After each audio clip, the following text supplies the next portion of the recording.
อันนี้คือเพิ่นจะนึ่งข้าวเป้าไฟทุกคนเลยเนาะเรียกประจำวันของผู้สาวในเขตชนบทปานเชียงดนตรีเนาะ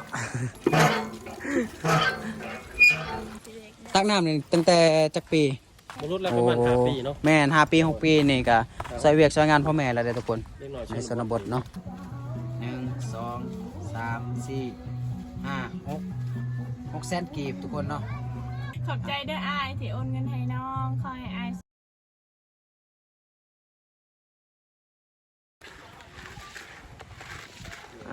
ทุกคนเลยเนาะบาทนี้หลังจากที่นั่งคุยนั่งเว้าแล้วสวัสดีก็จะได้เฮ็ดเวียกเฮ็ดงานตามเวียกตามงานของเพื่อนนี่แหละในแต่ละมือแม่นว่าสวัสดีเวียกแต่ละมือวันนี้เอาทักทายสบายดีสวัสดีพ่อพี่น้องเบิร์สุขุสุคนคือเก่าเด้อพี่น้องเด้อเนาะทุกคนมาเบิ่งเวียกของสาวดีในแต่ละมือว่าเฮ็ดจังใดอันนี้คือเพิ่นจะนึ่งข้าวเป้าไฟทุกคนเลยเนาะเรียกประจำวันของผู้สาวในเขตชนบทพ่อแม่จะไปใส่มือนี่ออกส่วนโอ้พ่อแม่ออกส่วนออกให้ก็ต้องได้คนที่อยู่เฮือนก็ต้องได้นึ่งข้าวนึ่งน้ำข้าวไหม้วะนี่ต้องได้นึ่งข้าวนึ่งน้ำเป่าไฟเนาะข้าวหานึ่งข้าวเป่าไฟเนาะทุกคนอีหยังเสียงหัวนะปันฟ้าห้องเนาะนี่การนึ่งข้าวเบิ้งซานเหือนก็ได้ทุกคนเนาะยานหักอยู่ได้ทุกคนเลยเนาะเบิ้งนี่นักใส่คอยกับเจ้าเล่นนักกว่าเนาะไปสิพาไปเบิ้งนำกันพี่น้องนี่จะให้เบิ้งเฮือนครัวของเพิ่นนี่อุ้ยโอ้ยเกือบโอ้เบิ้งพี่เฮือนครัวพี่น้องเอ้ยเนาะที่ตั้งเฮือนใหม่ก็ยังบ่มีงบบ่มีเงินทุกคนเฮือนครัวกะอันนี้เป็นไม่ยังก็ไม่บ่งเนาะน่าจะใช้หลายปีแล้วมันจนมอดเจาะไอ้ย่างเจาะหมดแล้วทุกคนแต่การนี้เป็นยาขาเนาะมุงโดยยาขาทุกคนเลยเนาะเอาไปข้างปะอยู่นี่วะสวัสดีทุกคนก็คือมาข้างปะในหม้อนี่ก็คือปะในนี่เลยแล้วก็เพิ่นสิปิดประตูไว้แล้วต่อสิไปใส่ซะตักน้ำใส่ค่ะ โอ้ไปสิพาทุกคนไปเบิ่งไปหับชมน้ำกันเนาะว่าเพิ่นสิไปตักน้ำดูไซนี่เป็นวิถีชีวิตของเพิ่นให้ยามตอนแรงทุกคนต้องเฮ็ดแต่ละมือเนาะ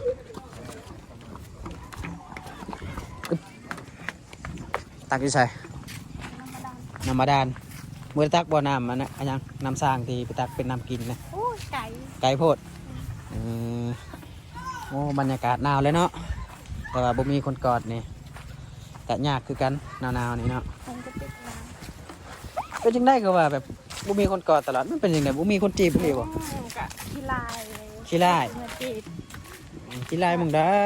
แต่แบบทำงานกับมี่บ่เขามักเจอคนงามมักคนงามเขาบ่มักคนขี้ลายถ้าใครที่มักก็อยากมาหาตัวจริงดีกว่ามาเบิ่งว่ามันมักอีหลีหรือว่าบ่มักเนาะมันดีใช่ได้เบิ่งอยู่ในโทรศัพท์กับงามแต่ว่าไม่จริงบ่ต้องปกเด้อบ่ต้องปกเด้อว่าซั่นสังคมสมัยนี้มันก็บ่มีไผตรงปกดอกบรรยากาศหมู่บ้านเพิ่นทุกคนเด้เนาะ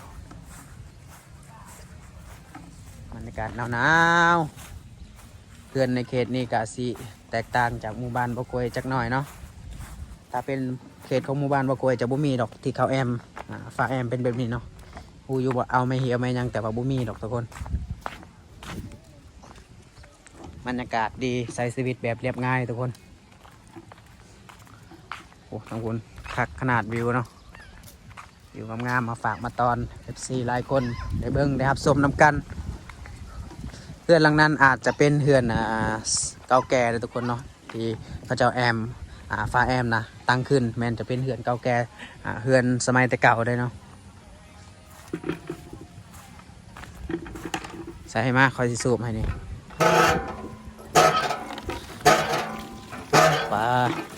ปานเชียงดนตรีเนาะ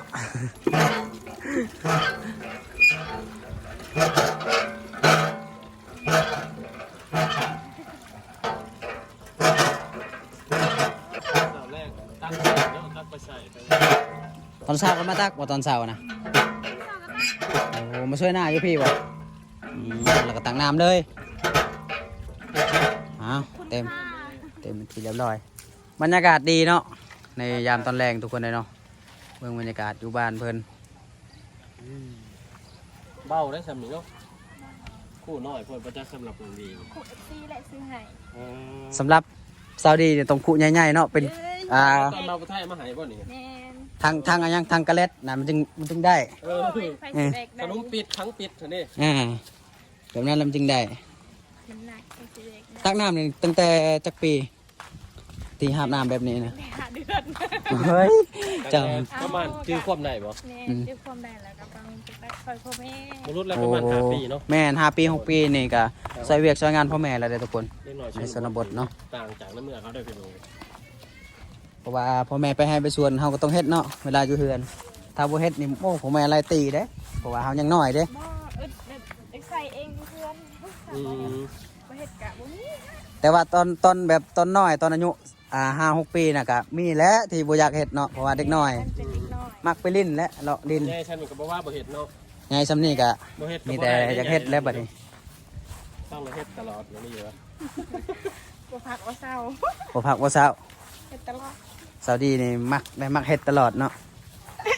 ตักน้ำนึ่งข้าว ประมาณได้เนาะลักหนึ่งเนาะบางคนบ่ฮอดเนาะ แม่น 500 เมตร วันนั้นแหละ 600 เมตรนั่นแหละโอ้เฮาบ่ได้แบกหยังแต่ว่าเมื่อย บ่เมื่อย เจ้าอีกแดก บ่เมื่อยบ่เจ้านะ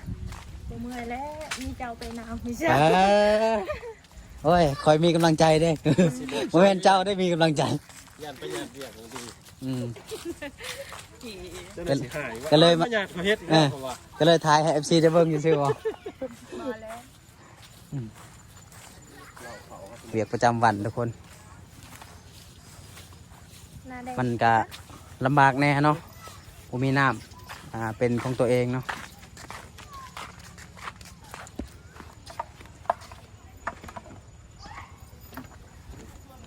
ไป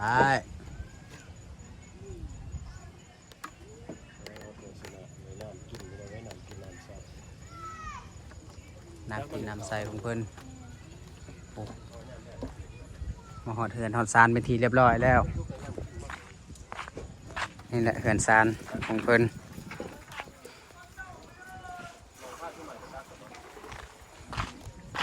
ไปขึ้นเหือนเพิ่นไปนำกัน มีรถจักรคือสิดีเนาะ นักจะโยนในซองมาเจ้ากันก่อน โอ้อันนี้นะเป็นที่เก็บน้ำบ่ แม่ สิไปตักอีกนี่ หมอ โอ้คิดว่าทอกใส่แล้วก็ไปตักอีก ตักเสาตักแรงเนาะ แม่นำไปนี่มื้อเช้านี่แหละตัก อืม ตักเอาไว้ ต้องตักไว้ คันมีอ่างไงตักใส่เสียก็เมื่อยเนาะหลายบอลหลายเสียตากเนาะ เอาคอยเข้าไปก่อนเด้อ เอาเขาก็เอาเถอะปิดประตูตีแมวเป็นว่า คอยบ่เปิดได้เขา2 คนก็พอแล้ว ว้าวอันนี้ เพิ่นนึ่งข้าว แค่นี้ได้คือปุ๊กอันนี้ไว้ตรงนี้คือใส่ โอ้ ประ ย ตู บอกไก่นี่มายังอยู่นี่ ลมมันแห้งจ้า ลมแห้ง ถ้าแบบบ่ปิดกะเขาบ่สุก ลมมันผักกายเนาะ แม่น ต้องปิดประตูไว้ถ้าบ่ปิดก็คือยันเข้าบ่สุกทุกคนเลยเนาะ อันนั้นประดับเนี่ยนี่ คือการนึ่งข้าวเป่าไฟในเขตชนบททุกคนเฮาอยู่2 คนแบบนี้บ่ผิดติบ่ผิดเนาะยันว่าพิธีผิดของซะดอกบ่กลัวสิได้ออกก่อนได้ทุกคนนะย่านเด้ บ่ได้ย่านหยังดอกย่านถึกปลาไม้นั่นแหละถึกปลาไม้แล้วได้เอาเสาดีเมื่อเลยกับใครอยู่ เย้ว้าวอันนี้ อ้าวก็ดีแหละเนาะ ทำไมคุณพูดอย่างนี้ อืมอันนี้เป็นบ่อนนอนของไผก่อน พ่อกับแม่ พ่อกับแม่เนาะทุกคนเบิ่งบ่อนนอนพ่อกับแม่เพิ่นมีแต่ศาสตร์พื้นเดียวทุกคนแล้วก็บ่ห่มเก่าๆเนาะเพราะว่าเพิ่นนอนอยู่นี่ก็สบายเวลา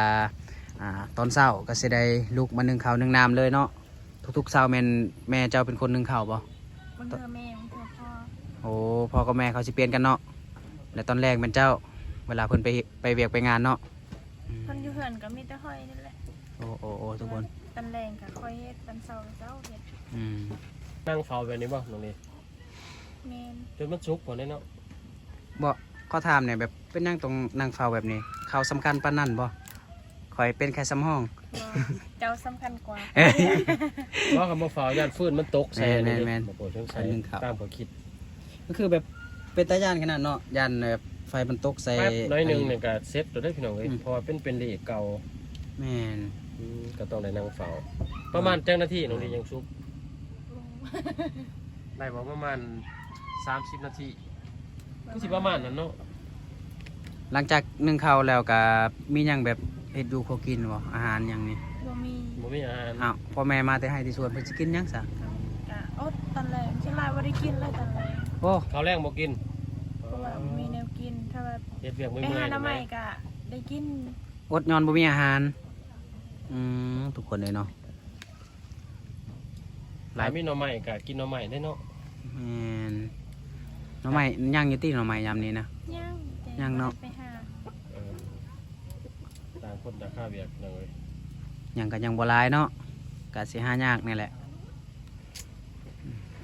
ข้าว เสื้อ สา ผ้า รเป็นคือว่าย่างบ่หลายบ่ เสื้อผ้าหน้าแพรหยังก็ประมาณนี้แหละ อ่านเขา ใส่ข้าวสาร ย่างบ่หลาย ในกระสอบนะ ย่าง โอ้ ประมาณ บ่แม่นข้าวที่ 6-7 โล ค่อยซื้อตอนนั้นบ่ หมดแต่เดิน อันนั้นเบิดได้ล้นแล้ว อันนี้ FC อันเบาไก่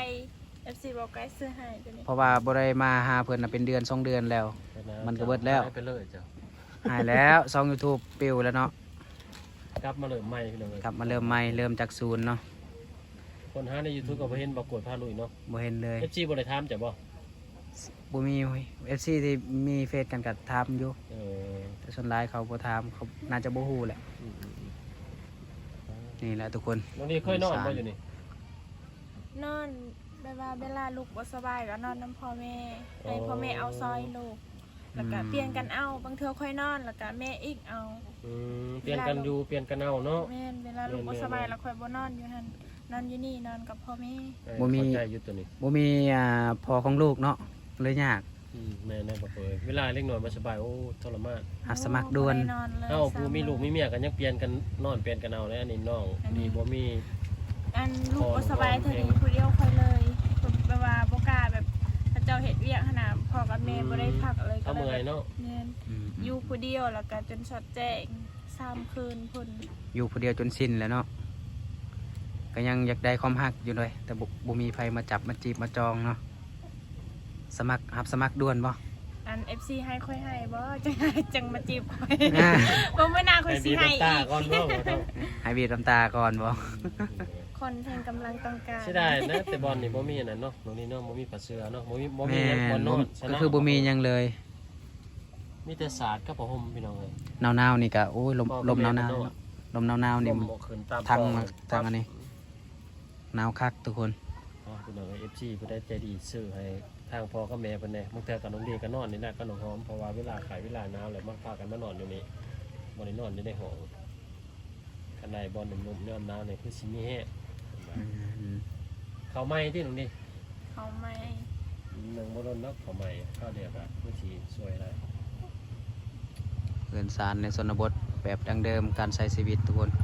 บ่ได้ฮ้อนเด้บางคนเนาะพวกมื้อนี่เนาะ บ่ฮอด ครับดิ แต่ว่า ก็บ่ฮู้อีก โอ้ยแต่เดี๋ยวนี้นะค่อยตำค่อยเบิ่งนี่เวลาฝนตกนี่ก็บ่เรือแล้วบ่แม่นว่าบ่หัวดอก ซึมเหมือนกันเนาะ ซึมแม่นบ่ซึมแล้วบ่บ่ซึมบ่ น้องดี โอ้ ต้นแล้ว น้องเกิดมาได้เห็นดอกบ่นี่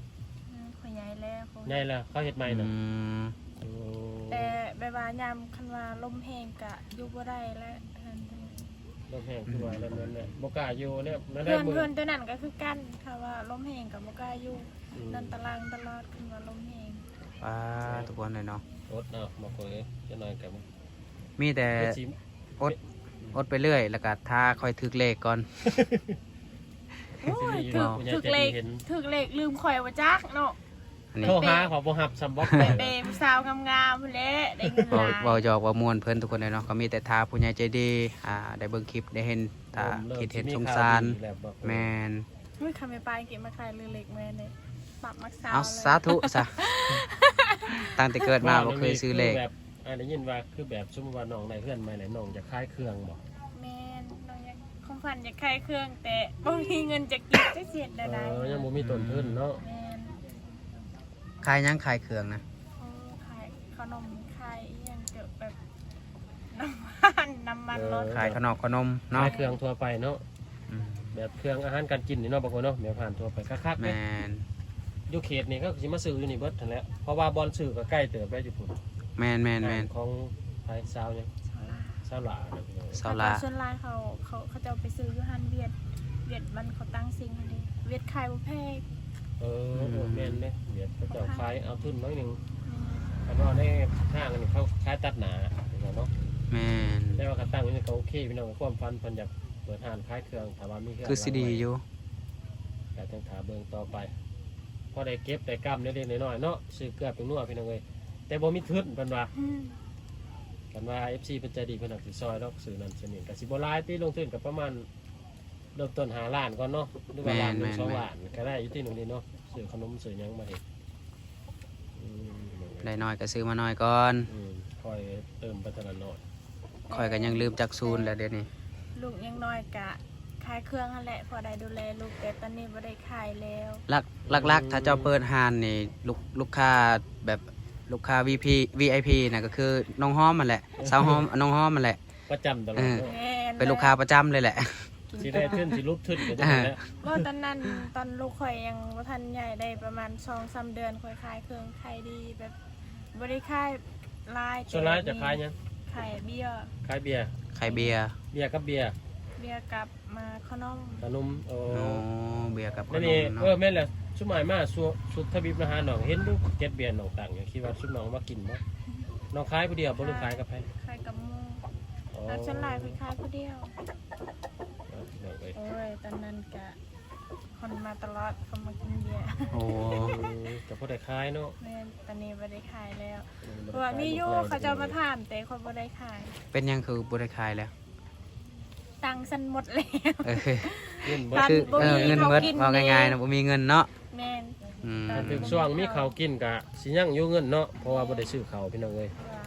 เอาเงินแล้วกลับไปซื้อข้าวเบิร์ดแล้วก็เลี้ยวบ่มีเลย รอถ้าว่าได้เฮือนได้ซ่านมาก็ขายอยู่ตารางแล้วผู้ที่คักรถแบบนั้นน่ะ ผู้บ่าวมาเต็ม เฮ้ย เฮ็ดหานิดนึง ว่ามาสิมาแต่ซ้าย สุกละตี้หรือยังนะ ยังค่ะเอาไว้กูสแกนนะสแกนเหลือได้คุณเห็นอูเลย ถ้ามันออกควันแบบนี้ก็คือแบบใกล้สิสุกแล้วเนาะ แม่นผู้หนึ่งเมื่อ ใกล้สิสุกแล้วทุกคนเลยวิถีชีวิตของเพิ่นพยายามตอนแรงทุกคนเลยเนาะ ไปใช่ แหละยาง มานอนอยู่วันหอย ค่อยยังบ่ได้เห็นในเฮือนสาวสะอันนี่ เอ้ายังไม่เคยเห็น ยังบ่ได้ไปเลยมื้อหน้าก่อนสิไปเยี่ยมยามเพิ่น ไปเบิ้ง จะมาซ่ามื้อนึงชุบข่อยฮักกับเป็ดตัดไว้แล้วก็มาอยู่กันซะส่วน โอ้ยผมแห้งเลยเนาะกว่าสิมาฮอดนี่มื้อหน้าก่อนสิไปเยี่ยมยามทำข่าวอยู่เฮือนเพิ่นสิไปหยอกไปเว้านำแม่เฒ่า แม่เฒ่าใจดีได้แม่เฒ่าได้ แม่เฒ่า แม่น้องดีนี่น้องกันบ่ ไปทางใดก็แม่เฒ่าทางนั้นแหละ เป็นน้องล่าแหละน้องซาลาของเมย์ แม่ของน้องซันเป็นน้องของแม่ของน้องอีเนาะน้องสาวหลาพี่น้องเอ้ยก็ถือว่าซ้ำพี่ซ้ำน้องกันคนเพื่อนเดียวกัน อืม พ่อเพิ่นน่ะเนาะตัวทีตาเลื่อยไม้น้องนั่นเนาะพี่น้องเอ้ยเฮ็ดอยู่เฮ็ดกินแล้วพี่น้องเอ้ยเศร้าใส่แล้วเนาะกระสอบปุ๋ยตัวเก่าป่ะ แม่ ตัวเก่าอะแล้ว อย่ามาเศร้าใส่แล้วบ่เป็นหยังเนาะเฮาใส่หลายปีแล้วเนาะเฮาซักละเอียดเนาะว่า แม่นบ่เป็นหยังแต่ว่า FC หลายคนน่ะเป็นห่วงเด้ เป็นห่วง ว่าใส่แบบนี้น่ะยังพลาสติกใส่กับความร้อนเนาะใส่น้ำกันมันก็อาจสิแบบเวลาใส่ถึกความร้อนมันอาจสิเปื่อยแล้วเฮาก็แบบจับเขามาปั้นกินอีกมันก็สิอันนั้นแหละ มันสิแซ่บ เพิ่นเป็นห่วงนะกับประมาณนั้นแหละทุกคน แต่ว่ามันเป็นเขาจะเคยใส่เนาะบางคนเนาะ แมนใส่มาตั้งแต่น้อย ชนบทเข้า สุกที่เรียบร้อยแล้ว ทุกคนเลยเนาะอ๋อ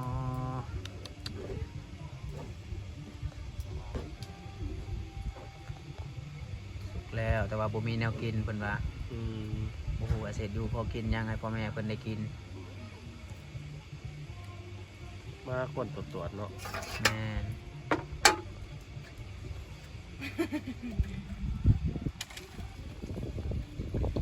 เบิ่งสภาพเพื่อนซานพี่น้องเอ้ยเนาะสาวชนบท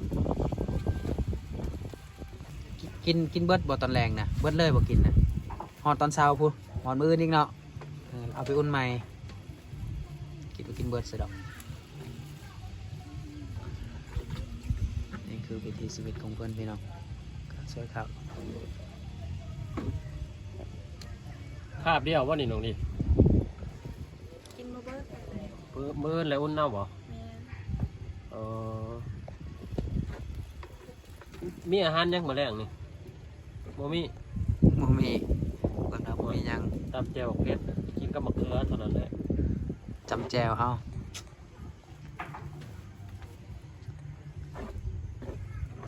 หมดและตะเลงกินกันได้ ผู้ที่ลดทุนเนาะ คือบ่จับตอนมันนอนนี่จับ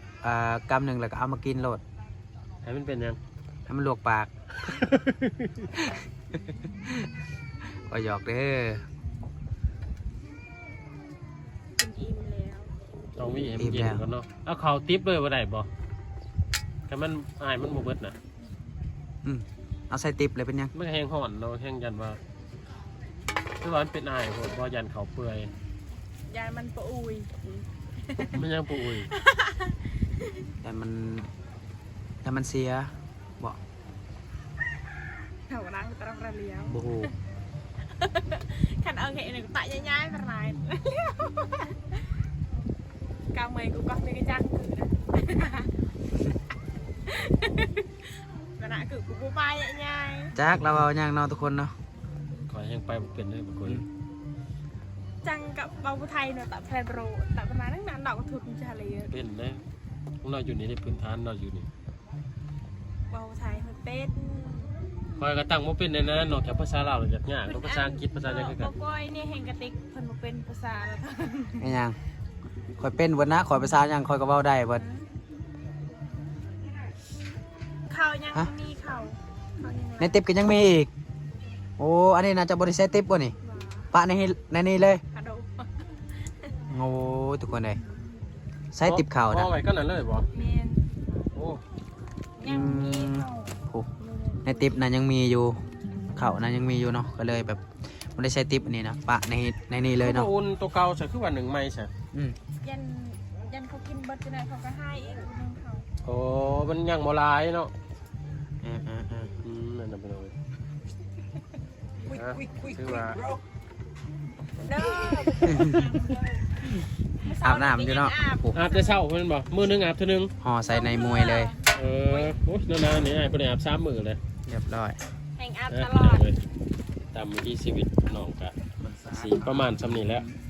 จบแล้วทุกคนเลยเนาะการใช้ชีวิตหรือว่าวิถีชีวิตชาวดีในยามตอนแรงหลังจากที่นั่งข้าวเผาไฟแล้วบ่มีหยังเฮ็ดอยู่ก็กินก็สิได้หมอดไฟไปเนาะ จ้า บ่มีแนวเฮ็ดกินเด้เนาะทุกคนก็เลยหมอดไฟไว้ทุกคนหลังจากที่เพิ่นเฮ็ดอยู่พอกินที่เรียบร้อยแล้วก็คือนั่งข้าวแล้วเนาะเป็นยัง เขาเอิ้นคืนอายุใกล้ นั่งไก่กันเคินนะ เคินว่าซั่น บ่ได้นั่งไก่ด้น เล เลย ยวะ เคินดอกมื้อนี้น่ะได้มีของขวัญมาให้เพิ่นอยู่เนาะก็คือของรางวัลจาก